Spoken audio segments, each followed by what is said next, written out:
யாக்கோபின் வரலாறு பாகம் 4 மக்பேலா குகையில் ஆபிரகாம். ஒரு இரவு திறந்த வெளியில் வானத்து நட்சத்திரங்களை பார்த்துக் கொண்டே படுத்திருந்தேன். எனக்கு அப்போது 15 வயது. சுகமான காற்று, தெளிந்த வானம், வானம் முழுவதும் அலங்கரித்த நட்சத்திர கூட்டங்கள். தூக்கம் என் கண்களை மெல்ல தழுவ தூங்கலாம் என கண்களை மூடினேன்.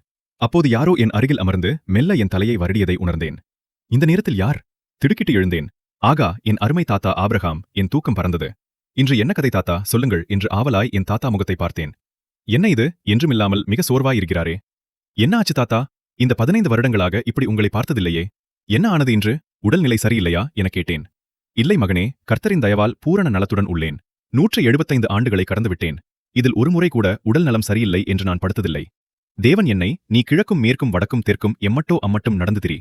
உன் கால் மிதித்த பூமி அனைத்தையும் உனக்கும் உன் சந்ததிக்கும் தருவேன் என வாக்குறுதி அளித்துள்ளார். விடுவேனா? ஒரு நாள் கூட விடாது கானான் தேசம் முழுவதையும் சுற்றித் திரிந்து விட்டேன். நம் சந்ததி நாளை இந்த முழு கானான் தேசத்தையும் சுதந்தரிக்க வேண்டாமா? அதனால்தான் ஓய்வே எடுக்கவில்லை உன் தாத்தா. இப்போது கானானில் என் காலாடி படாத இடமே இனி இல்லை எனும் அளவிற்கு நடந்து முடித்துவிட்டேன். இப்போது நான் வயது சென்ற முதிர்ந்தவனாகிவிட்டேன். கர்த்தர் இந்த நாள் வரை நான் செய்த எல்லா காரியங்களிலும் என்னை ஆசீர்வதித்து வந்துள்ளார் என்பதை நீயும் உன் தகப்பனும் நன்கு அறிவீர்கள்.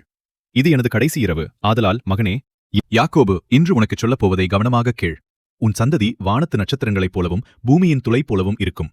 நீ குடியிருக்கும் இந்த பூமியை உன் சந்ததிக்கு சுதந்திரமாக தருவேன் என நம் தேவன் வாக்களித்துள்ளார். அது உனக்கும் எனக்கும் மகிழ்ச்சியான செய்தி. ஆயினும் தேவன் இன்னொரு சோகமான செய்தியையும் சொல்லி உள்ளார். சோகமானதா? அது என்ன செய்தி தாத்தா? சொல்கிறேன் கேள். ஒருநாள் தேவனுக்கு நான் பறவைகளையும் ஆடுகளையும் பலி செலுத்திவிட்டு காத்திருந்தேன். திடீரென்று திகிலும் கார் இருளும் என்னை மூடிக்கொண்டது. அப்போது தெரிந்து கொண்டேன், அடுத்து தேவன் ஏதோ ஒரு கெட்ட செய்தியை எனக்கு வெளிப்படுத்தப் போகிறார் என்று. இதனால்தான் திகில் என்னை மூடிக்கொண்டது. நான் நினைத்தது உண்மையே.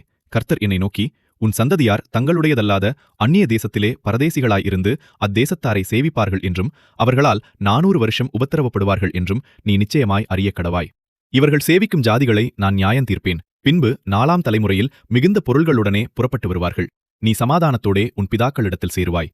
நல்ல முதிர் வயதிலே அடக்கம் பண்ணப்படுவாய் என்றிருக்கிறார். மகனே, இன்று நான் என் ஜனத்தாரோடு சேர்க்கப்படப் போகிறேன். நான் இதுவரை சொன்னவைகளையெல்லாம் கவனமாக கேட்டிருப்பாய். கேட்டவற்றை மறவாமல் நீ உன் பிள்ளைகளுக்கும் பிள்ளைகளின் பிள்ளைகளுக்கும் கற்றுக்கொடு.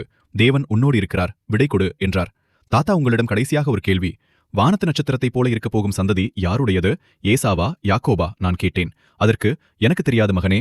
ஆனால் உங்களில் யார் கர்த்தருக்கு பயந்து அவர் வழியில் நடக்கிறானோ அவனுடைய சந்ததியே கர்த்தர் ஆசீர்வதிக்கிற சந்ததியாய் இருக்கும். நீயும் ஏசாவும் இன்று இளம் வாலிபர்கள். காலங்கள் இன்னும் நிறைய உண்டு. இப்படி கூறிவிட்டு தாத்தா கூடாரத்திற்கு சென்று படுத்தவர் சுகமான நித்திரைக்கு சென்று விட்டார்.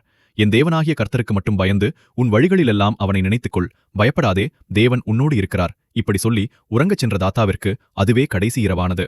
இப்போது நான் என் அருமை தாத்தாவை விட்டு பிரிந்து தனியே வயல்வெளியில் வானத்தை நட்சத்திரங்களை பார்த்தவாறு பிந்தி தனியே இருந்தேன்.